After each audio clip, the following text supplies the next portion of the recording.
Okay, so another bombshell trade. Welcome back to the channel. My name is Michael. Insane trade. And obviously it's from my New Jersey Devils, so I have to give my thoughts on it.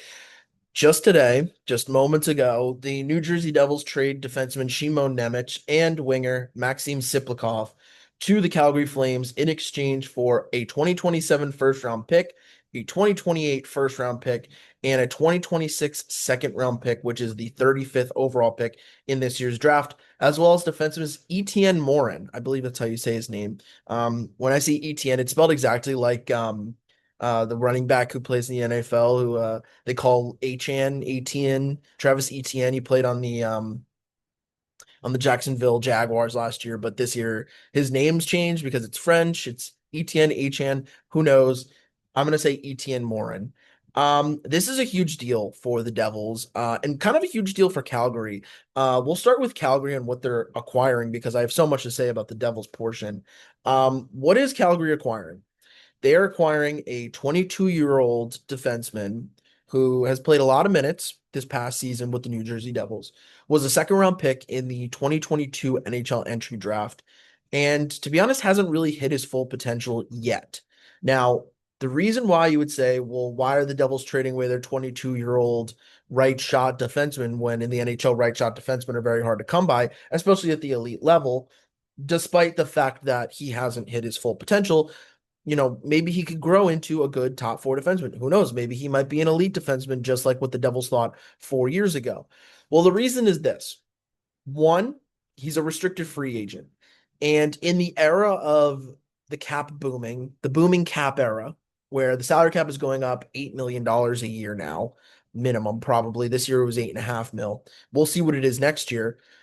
Players want to get paid. And there's going to be a lot of contracts over the next little bit. And so far already that have come out where it sounds like overpay because they know the cap is going up. Simon Nemec is a part of that per se. He's a defenseman that wants some money. He's a restricted free agent this year. He's a former second overall pick, and he's played well over 100 games in his career so far. I think he views himself as being a legit top four defenseman, and he wants to get paid that way.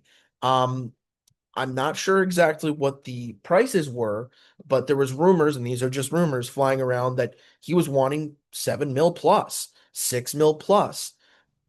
The thing is, Shimon Nemec is not worth that much in his career. I do want to say his stats. This past year in the 25-26 was his best year in the National Hockey League, but he only played 68 games, did have 11 goals, which is pretty good for a defenseman, but only 26 points. And his defensive game was better than it was in previous years, but it still wasn't great. It was just okay or good.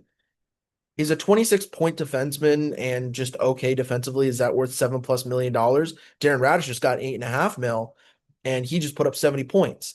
The answer to that question is no, even with a booming cap.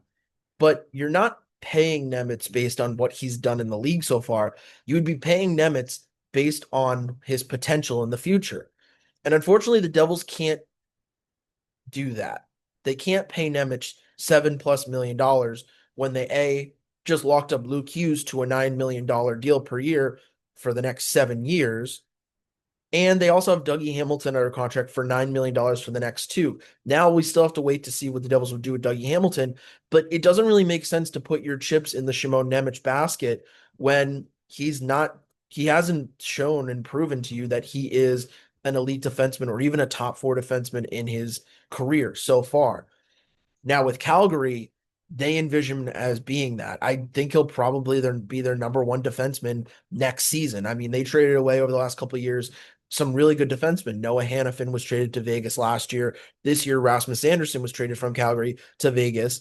So they're a team that's in the middle of a rebuild, and they trade for Shimo Nemec, and they're probably going to pay him probably long term. Again, we'll have to wait and see. We'll have to wait and see what the contract comes in at because this isn't a trade that, at least not right now, has come in as a contract has been offered to Nemec. Now, that doesn't mean that they're not in talks. That doesn't mean that it's not going to have anything, that's anything's going to happen.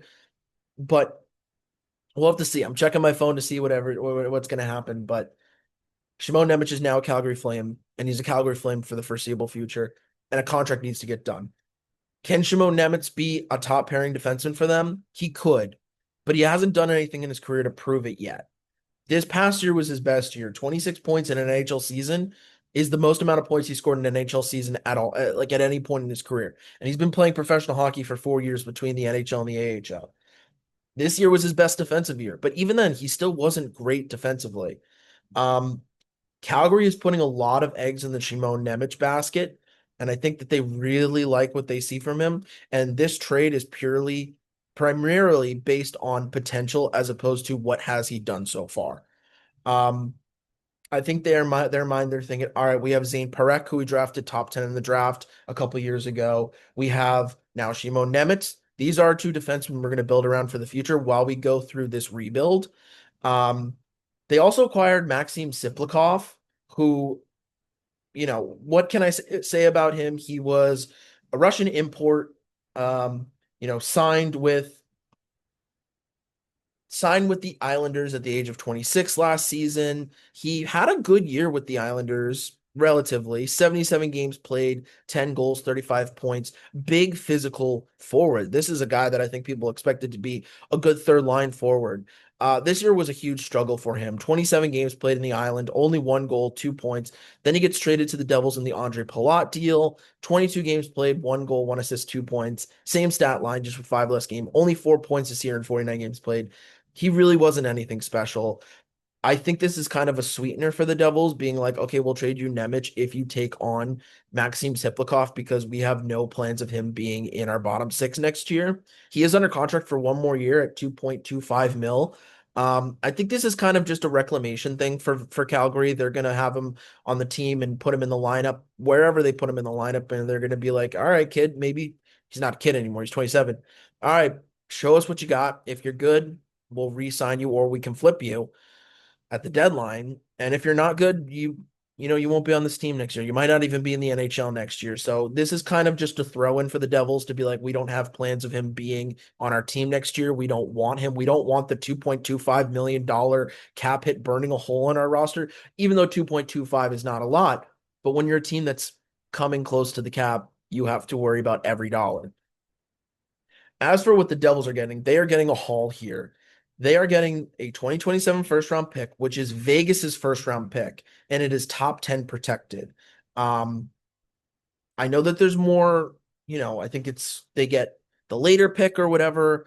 There's some, whatever it is, there's some rules with it when it comes to conditional picks. It just says online top 10, but I know there's more to it.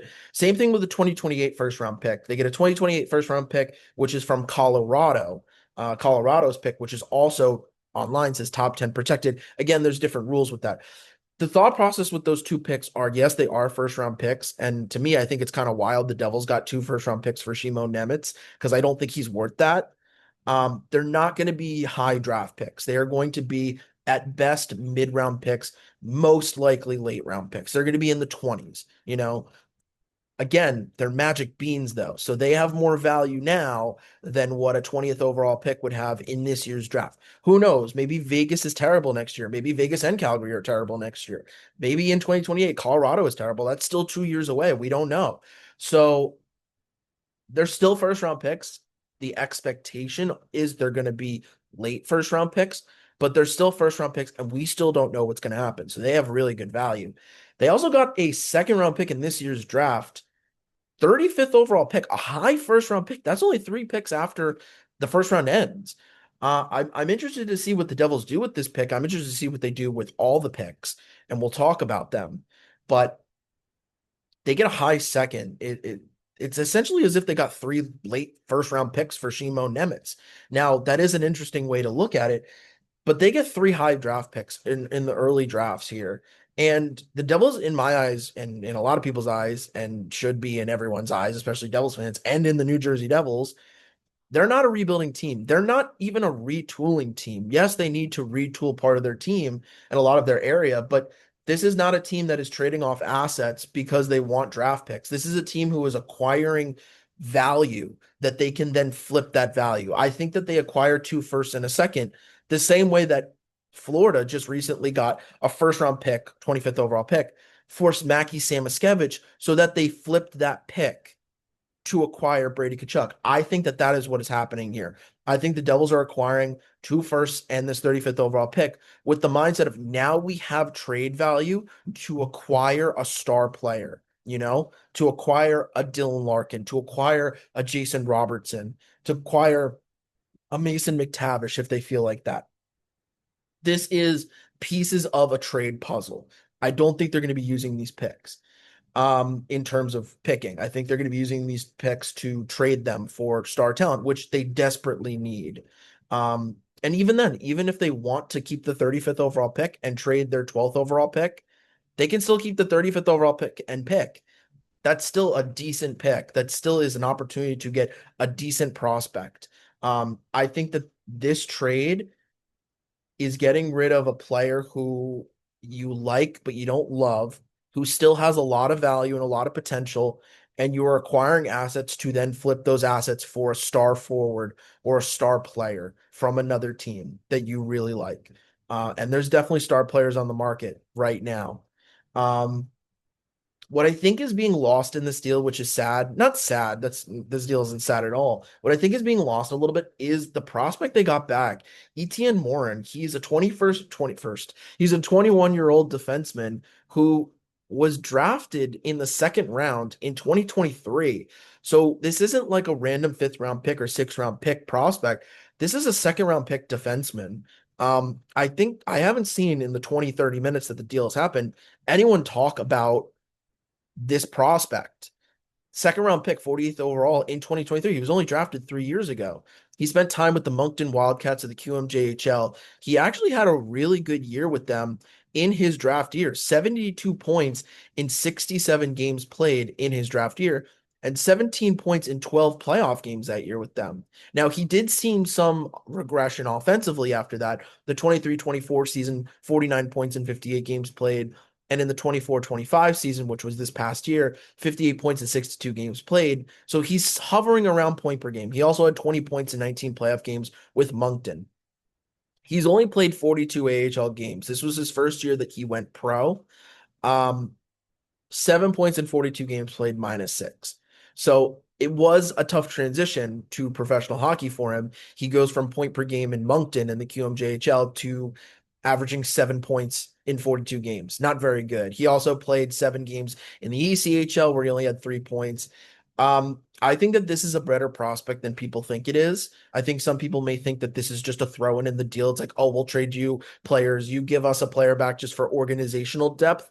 I think this is a mid-tier prospect the Devils picked up. He played well in juniors. I'm excited to see what he can do in Utica next year in the AHL. Now, obviously, I'm not saying that this player is going to be a top prospect. Like, oh, the Devils got this top. No, I'm not saying that at all. But this is not just a random. This isn't just a throw in of the deal. This is a decent prospect who was drafted high in the second round, mid second round in 2023 because of a reason. And the Devils acquired him in this deal for a reason. Um, because he was a good player and he is still a good player and a good prospect. Not a fantastic prospect, not a first round prospect, but someone who they could probably grow and maybe one day play NHL games. Again, don't know. We'll have to wait and see. Going to take a few years because he's only 21 years old, but who knows? Maybe 3 years from now, he's the Devils' bottom pair defenseman. Maybe 3 years from now, he's the seventh defenseman. Maybe he gives you value. So I think we're not really focusing on this Etienne Morin guy. I'm excited to see what they can get out of him. He's still signed for 2 more years on his entry level deal, $934,000. So 2 years from now, we'll see what the kid's doing. Can he make the NHL? Does he still need more time in the AHL? This isn't just a random throw in that's not going to be on the team a year from now. At least I hope not. But I really like this deal from New Jersey. Now I am admitting that I am biased because I'm a New Jersey Devils fan. If you asked me what I think a package back for Simon Nemec, I honestly thought Simon Nemec would be a main piece with another main piece for a star player. But they get two firsts and an early second and a second round pick prospect. They get essentially two late firsts and two early seconds for Simon Nemec. And now they have a flurry of picks to acquire star talent. I really love this move for Sonny Meta. He is addressing a situation saying, we can't keep this player anymore. We will get assets for him. and we'll see what he does with the assets. It can go anywhere. I'm excited for the rest of the offseason. For Calgary, they get a guy that they think can be a star defenseman for them, or at least be a corner piece on their decor as they go through this rebuild. Um, Again, it's tough to give grades, but I think that out of these two teams, the initial grades, which again, we don't know, who knows, maybe in a year from now, we'll see. The Devils could make a huge trade and trade one of these first round. We'll see. They have assets. This deal is going to go in so many directions, but I really do like the assets that the Devils acquired in this deal. They got great value for a defenseman who hasn't hit his stride yet, and it's been 4 years since he was drafted second overall pick. I really like this deal for the Devils. I'm excited for more. I expect more from the Devils. I expect more from Calgary too. I think they want to trade up in the draft with their sixth overall pick. We'll see what they do with that. So it's going to be a lot of fun. This offseason has been crazy so far. We're not even at the draft yet. We're still a few days away. I'm really excited. It's going to be a lot of fun. Thank you so much for watching. Like, comment, subscribe, share with a friend. Maybe they'll share with another friend. Favorite, if that's still a thing, on YouTube. And thank you so much for watching.